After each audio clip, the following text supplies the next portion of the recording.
नमस्कार, आदाब। पाकिस्तान की ताज़ा तरीन खबरों के साथ आपके पसंदीदा प्रोग्राम पाकिस्तान रिपोर्टर में मैं अर्जुमंद अली खान आप तमाम नाजरीन का तहे दिल से इस्तकबाल करता हूँ। नाजरीन, आज के शुमारे में हम पाकिस्तानी फौज की कठपुतली इमरान खान हुकूमत के बढ़ते तानाशाही रवैये को लेकर मच रहे हाहाकार पर तफ्तीशी रिपोर्ट्स के अलावा कई दीगर अहम खबरें भी आपको दिखाएंगे।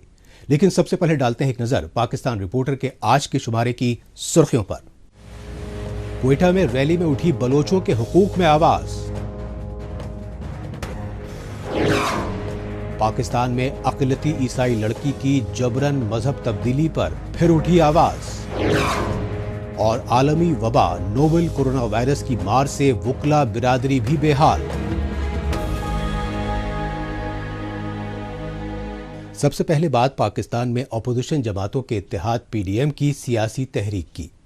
पीडीएम यानी पाकिस्तान डेमोक्रेटिक मूवमेंट में शामिल जमातों की जानिब से क्वेटा में किए गए जलसे में बलोचों के हुकूक की आवाज उठाई गई। जलसे में पाकिस्तानी फौज की जानिब से बलोचों पर बर्पा किए जा रहे मजालिम के खिलाफ आवाज उठाते हुए सियासी लीडरान ने इमरान खान से इस पर जल्द से जल्द रोक लगाने का मुतालबा किया।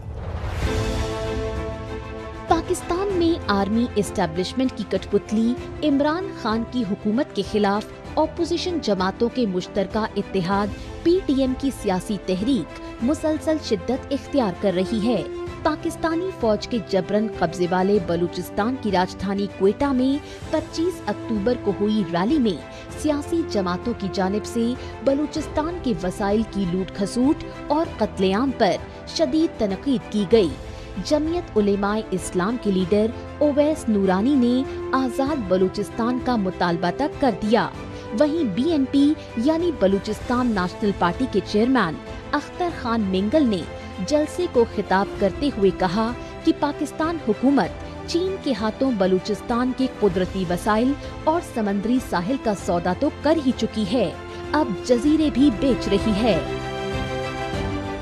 वसाइल जो थे हमारे, जिस तरह खान साहब ने कहा, लूट लूट के गैस को लूट के उसकी जो है तहस कर दी।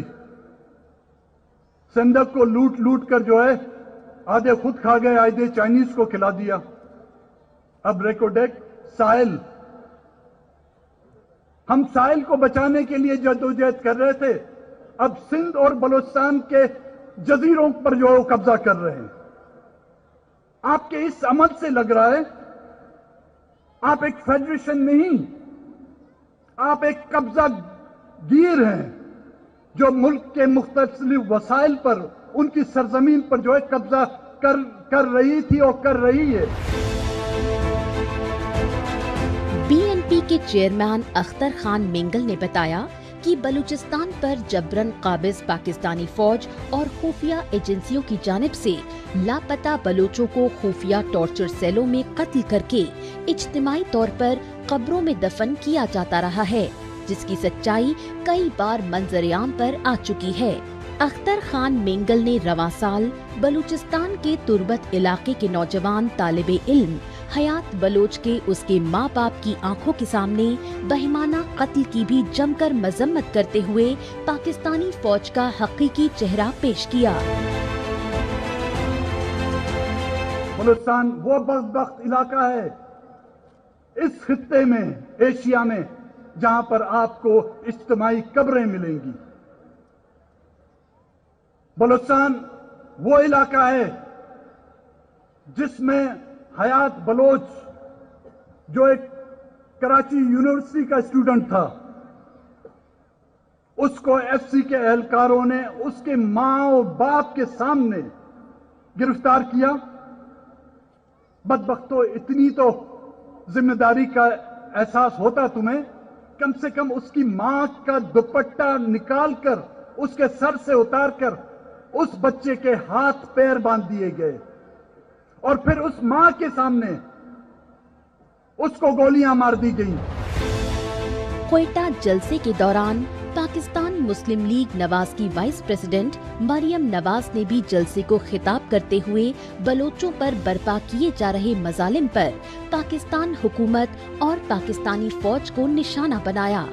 जलसे के दौरान मरियम नवाज ने लापता अफराद के लवाहिकीन को भी अपने स्टेज पर बुलाया और उनकी फरियाद को सुनते हुए बरसों से अपने प्यारों के इंतजार में बेबस लोगों की मजबूरी का जिक्र किया। अभी जब मैं स्टेज पे बैठी थी तो एक रोती हुई बच्ची मेरे पास आई। यंग बच्ची है वो, उसका नाम है असीबा कामरानी और वो क्वेटा से ताल्लुक रखती है। उसके 3 जवान भाइयों को घरों से उठा लिया गया और कई साल हो गए आज तक उन 3 भाइयों का कुछ पता नहीं है।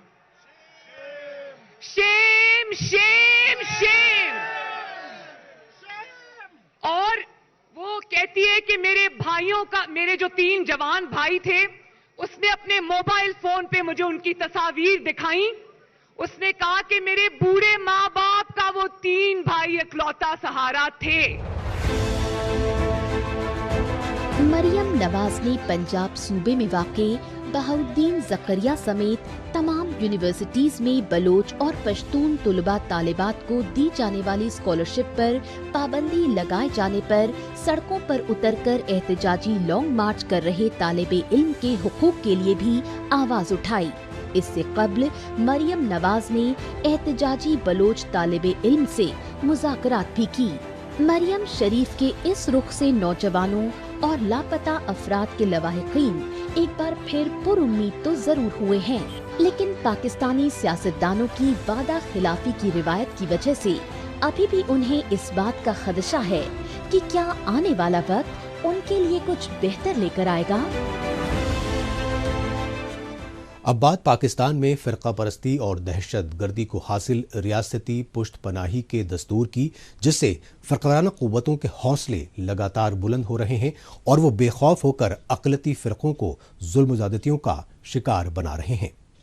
पाकिस्तान की तिजारती राजधानी कराची में ऐसा ही एक इंसानियत सोज वाक़या पेश आया, जहां ईसाई तबके से ताल्लुक़ रखने वाली एक नाबालिग लड़की को अगवा करके जबरन इस्लाम कबूल करवा कर निकाह करवाए जाने पर ईसाई फ़िरक़े में खौफ और दहशत का माहौल है। पाकिस्तान में बरसर इख्तिदार इमरान खान की हुकूमत अक़लियती तबके की लड़कियों की अगवा बराए जबरन मजहब तब्दीली के बढ़ते वाक़यात पर इंसाफ दिलाने के रस्मी बयानात देते रहे हैं, लेकिन पाकिस्तान में फ़िरका वाराना मुनाफरत के जुनून में अक़लियती फ़िरक़ों की लड़कियों को अगवा करके जबरन मजहब तब्दीली के वाक़यात मुसलसल बढ़ते जा रहे हैं। ऐसा ही एक इंसानियत सोज वाक़या पाकिस्तान की तिजारती राजधानी कराची में पेश आया।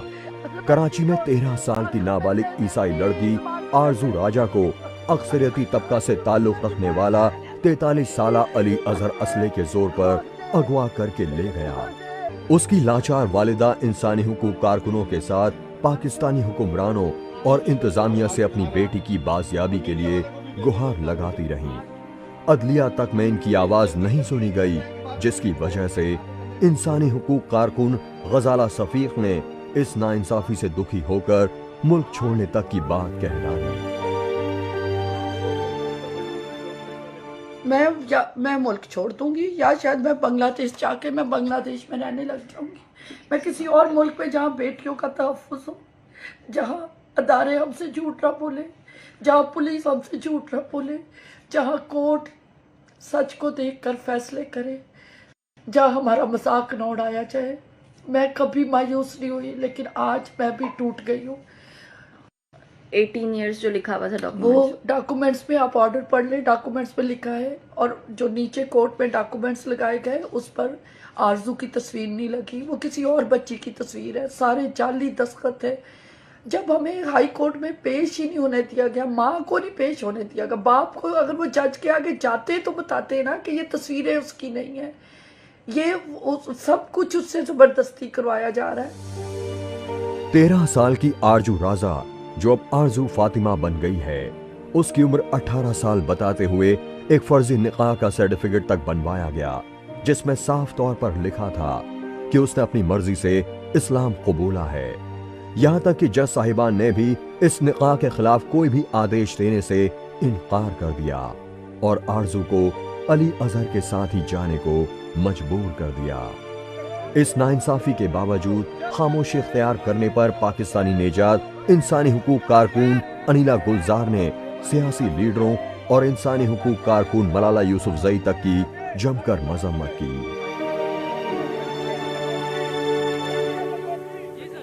कहाँ गई है मलाला यूसुफजई, जो कि इतनी बड़ी बड़ी बातें करती थी कि मैं लड़कियों के तहफ़्फ़ुज़ के लिए मैंने अपनी जान भी कुर्बान करने की कोशिश की।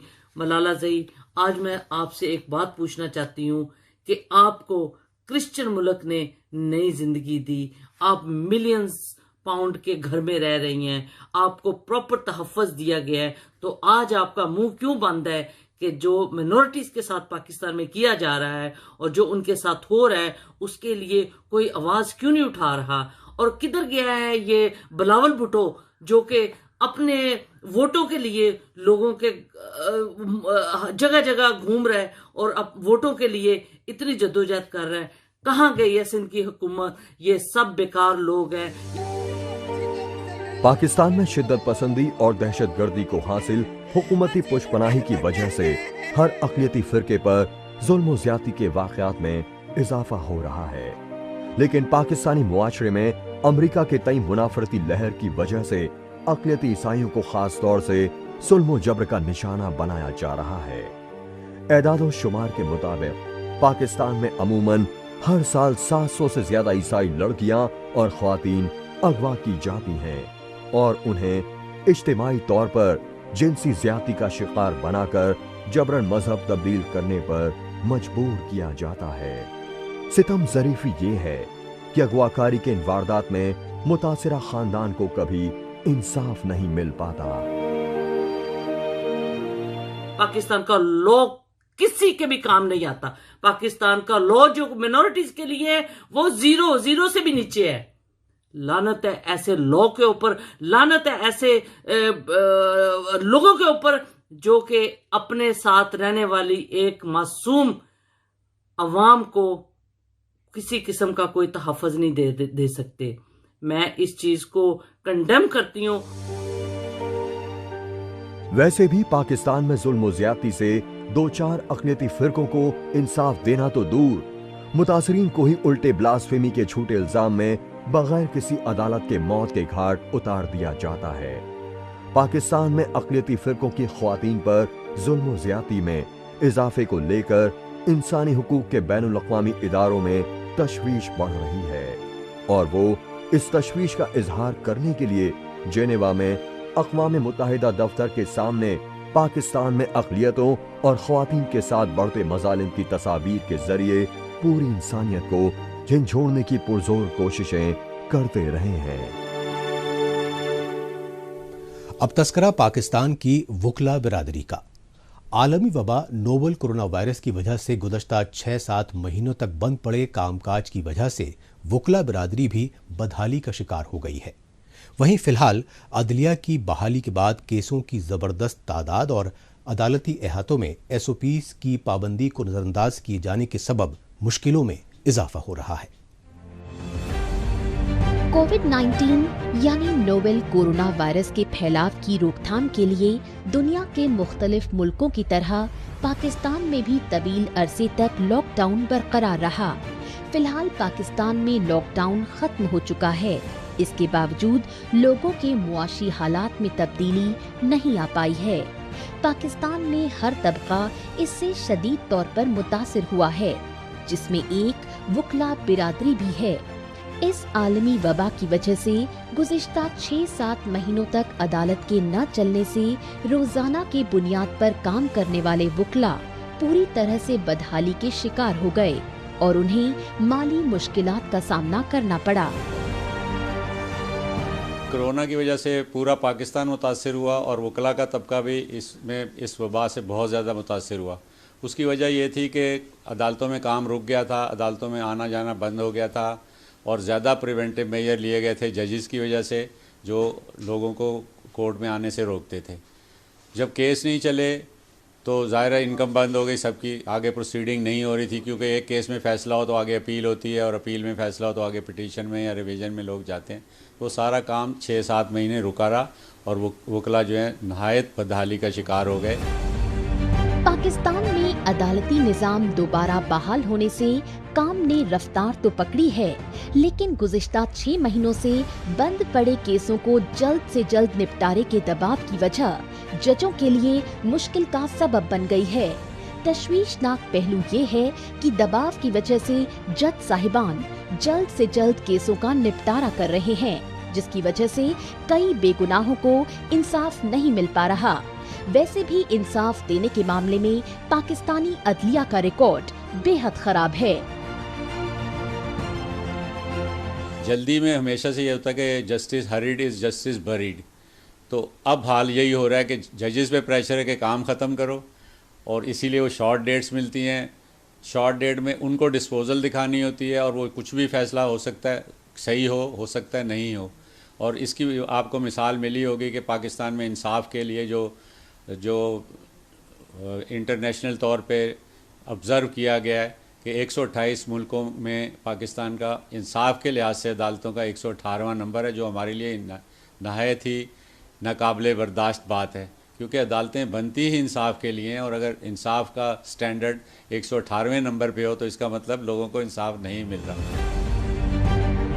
पाकिस्तानी अदलिया नोवेल कोरोना वायरस को लेकर जारी किए गए SOPs पर अमल करने की यकीन दहानियों के साथ चल तो रही है, लेकिन इन यकीन दहानियों की जमीनी सच्चाई कोर्ट रूम में भीड़ भाड़ के मनाजिर देखकर खुद ब खुद वाज़ेह हो जाती है। हालांकि इस तरह की लापरवाही आइंदा वक्त के लिए खतरनाक साबित हो सकती है।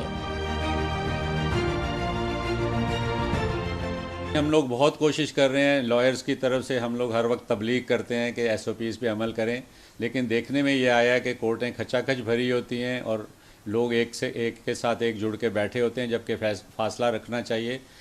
लेकिन कोर्टों का जो साइज़ है, कोर्ट रूम्स का जो साइज़ है, और जिस तरह लिटिगेशन दोबारा शुरू हुई है और रुके हुए काम और केसेस लग रहे हैं, तो उस हिसाब से लिटिगेंट भी बहुत ज़्यादा आ रहे हैं, लॉयर्स भी बहुत ज़्यादा आ रहे हैं, और SOPs पे यकीनन अमल नहीं हो रहा। इंडिविजुअली कोई जो कर रहे हैं तो कर रहे हैं, लेकिन as a whole, as a community लोग इसका कोई ख्याल नहीं रख रहे और बिल्कुल बेपरवाह हुए हैं, जो कि एक ख़तरनाक सैंपल है। पाकिस्तान में आलमी वबा नोवेल कोरोना वायरस को लेकर इदारों का बेपरवाह रवैया तो अब आम बात है, लेकिन तशवीशनाक पहलू ये है कि अदालतों में भी इस तरह की लापरवाही बरती जा रही है।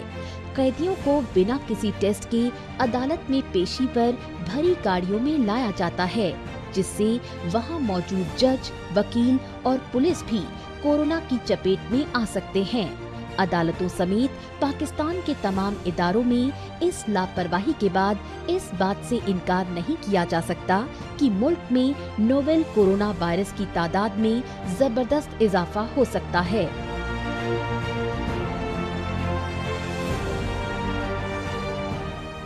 पाकिस्तान रिपोर्टर में अभी बाकी है हुकूमती बेहिसी से दो चार तारीखी एम्प्रेस मार्केट की बदहाली की दास्तान।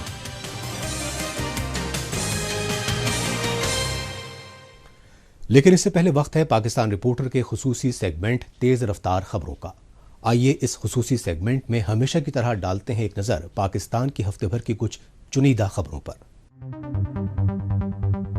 पाकिस्तान में ईद मिलादुन नबी के मौके पर रिवायती जलसे जुलूसों समेत मुख्तलिफ मजहबी तकरीबात मुनक्किद की गई।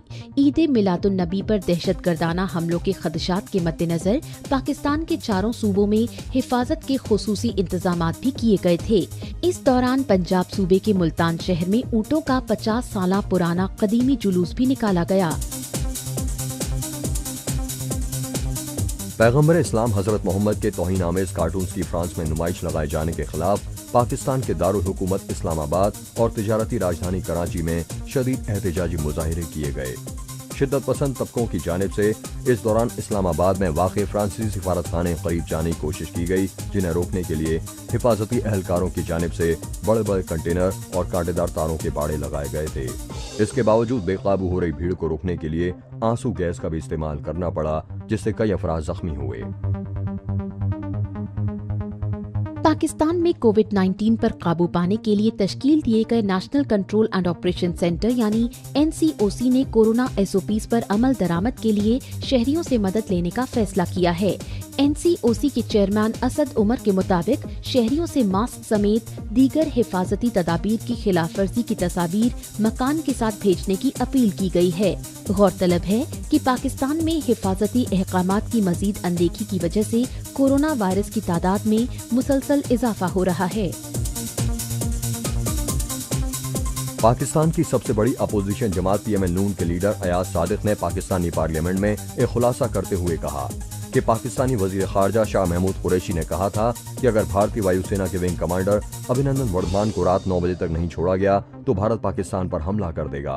उन्होंने कहा कि उस दौरान हो रही मीटिंग में Pakistani army chief general Qamar Javed Bajwa के पांव कांप रहे थे। वहीं पाकिस्तान के वजीर science and technology Fawad Chaudhry ने पार्लियामेंट में बोलते हुए कबूल किया कि पुलवामा हमला पाकिस्तान के सरपरस्ती में अंजाम दिया गया था। चीनी और गंदम की कीमतों में इजाफे को लेकर हो रही एहतजाजी यकजहती के लिए क्वेटा समेत बलूचिस्तान के बेशतर इलाकों में नान बाइयों ने हड़ताल कर रखी है। नान बाइयों ने हुकूमत से उनके मुतालबात न मानने की सूरत में वजीर आला हाउस का घेराव और रेड जोन में धरना देने की धमकी तक दी है। नान बाइयों की हड़ताल के बाइस शहरी मुश्किलात से दो चार हो रहे हैं। पाकिस्तान के पंजाब सूबे के चिन्योट में फैसलाबाद से आने वाली एक तालिबा को 4 अफराद की जानिब से दरिंदगी का शिकार बनाया गया। चारों अफराद इस वाक़े के बाद फरार हो गए। पुलिस ने मौका वारदात पर पहुंचकर तालिबा को मेडिकल जांच के लिए अस्पताल भेजा, जहां उसके साथ ज्यादती की तस्दीक हो गई। हालांकि बाद में पुलिस ने मरकजी मुजरिम को गिरफ्तार कर जेल भेज दिया और बाकी मुजरिमों की तलाश जारी है। पाकिस्तान की कौमी असेंबली में उस वक्त शदीद हंगामा बरपा जब डिप्टी स्पीकर कासिम सूरी ने पाकिस्तान पीपल्स पार्टी के रुकन आगा रफीउल्लाह को ऐवान से बाहर निकलने का हुक्म दिया। आगा रफीउल्लाह माइक न मिलने पर अपनी नाराजगी का इजहार कर रहे थे। साबिक वजीर-ए-आज़म परवेज अशरफ का रफीउल्लाह के रवैये पर माजरत के बावजूद डिप्टी स्पीकर ने अपना फैसला वापस नहीं लिया। आखिरकार आगा रफीउल्लाह 3 मिनट ऐवान से बाहर रहने के बाद फिर वापस आ गए। आखिर में रुख करते हैं पाकिस्तान के सिंध सूबे की राजधानी कराची का और जायजा लेते हैं मलिका विक्टोरिया की जानिब से तामीर करवाई गई एम्प्रेस मार्केट की तामीर और तरक्की के तईं पाकिस्तानी हुक्मरानों के सौतेले रवैये का। किसी जमाने में अपनी खूबसूरती और शान शौकत की वजह से मकबूल ये मार्केट भी अब अपनी बदहाली पर आंसू बहा रही है। ये नजारा है पाकिस्तान की इक्तिसादी राजधानी कराची में वाक़े तारीखी इम्प्रेस मार्केट का। ब्रिटिश शासन में बनी इस मार्केट को 1889 में महारानी विक्टोरिया ने बनाया था, जो आज भी अपने दामन में पुरानी भूली बिसरी यादें समेटे काफी शान शौकत से खड़ी है। बेहतरीन पत्थर और दिलकश नक्काशी इस मार्केट की खूबसूरती में 4 चांद लगा देती थी, लेकिन वक्त के साथ साथ ये मार्केट भी अपनी बदहाली पर अब आंसू बहा रही है। बरसों से इस मार्केट में अपनी दुकान चला रहे कारोबारी माजी की यादों को बताते हुए बरबसी पुरानी यादों में खो जाते हैं। ये बहुत खूबसूरत मार्केट है, मतलब दुनिया में हेरिटेज मार्केटें हैं। आप देखो कनाडा में भी है, इंडिया में भी है, इजिप्ट में भी है ये, और टर्की में भी है, ईरान में भी है। मैं देख के आऊँगा पत्थरों की मार्केट बनी हुई है वहाँ, पुरानी मार्केट। तो ये भी अच्छी मार्केट है, इसको अगर इसको हिफाजत करके बनाए कराए तो बहुत अच्छी तरीके से ये मार्केट है।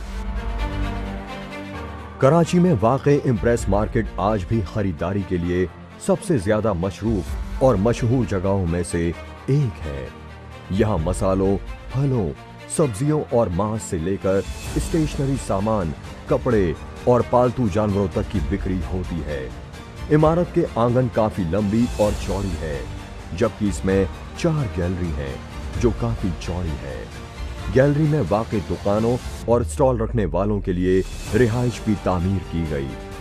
गौरतलब है कि ये इमारत अपने तामीर के समय कराची के 7 मार्केट में से एक था। पहले बहुत खुला था, फिर थोड़ा बहुत एनक्रोचमेंट हो गया था, मगर ये मार्केट इस तरह थी एम्प्रेस मार्केट के, इस मार्केट में सब कुछ चीज़ मिल जाती थी लोगों को, कराची के लोगों को। ये क्वीन विक्टोरिया ने ये कराची के लिए ये बनाई थी मार्केट, कि ये मार्केट एम्प्रेस मार्केट, मतलब ये मार्केट ये बनाई थी, एक एम्प्रेस कराची के लिए बनाई थी और एक बॉम्बे के लिए बनाई थी। ये प्रॉफिट मार्केट, ये दोनों मार्केट एक ही किस्म की है, मगर वहाँ टावर नहीं है। ये हमारे बहुत किस्मत वाले का अच्छा टावर बना के हमें दी। दादा के साथ साथ ही वालिद साहब बैठते थे, वालिद साहब और चाचा बैठते थे, उन्होंने दोनों ने चलाई। फिर हमने चलाना शुरू किया। भाई साहब बीमार चलते थे, चाचा का इंतकाल हो गया था तो वालिद साहब संभाल नहीं पा रहे थे, तो उन्होंने बोला कि तुम आ जाओ तो चला लो। पाकिस्तान में तारीखी और सकाफत विरसे के तई हुकूमती नजरअंदाजी पुरानी बात है। अब इसी का खामियाजा ये मार्केट भी उठा रही है। हिफाजत के पुख्ता इंतजाम न होने की वजह से यहाँ चोट लुटेरों का बोलबाला रहता है, जिसकी वजह से कारोबारी तबका हमेशा परेशान रहता है। वहीं दूसरी तरफ बिजली की फराहमी न होने की वजह से भी कारोबार मुतासिर हो रहा है।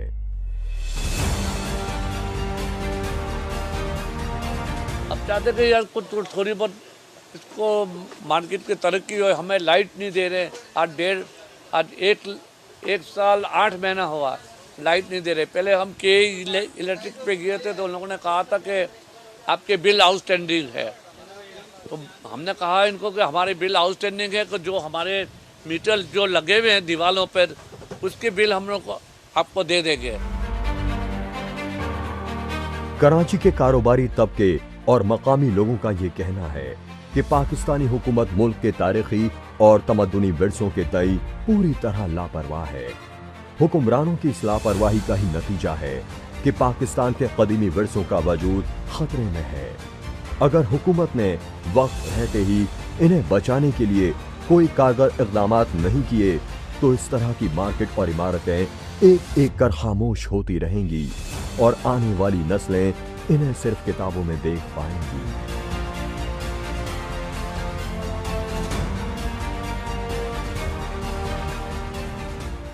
इसके साथ ही पाकिस्तान रिपोर्टर का आज का शुमारा अब यहीं इख्तिताम पजीर होता है।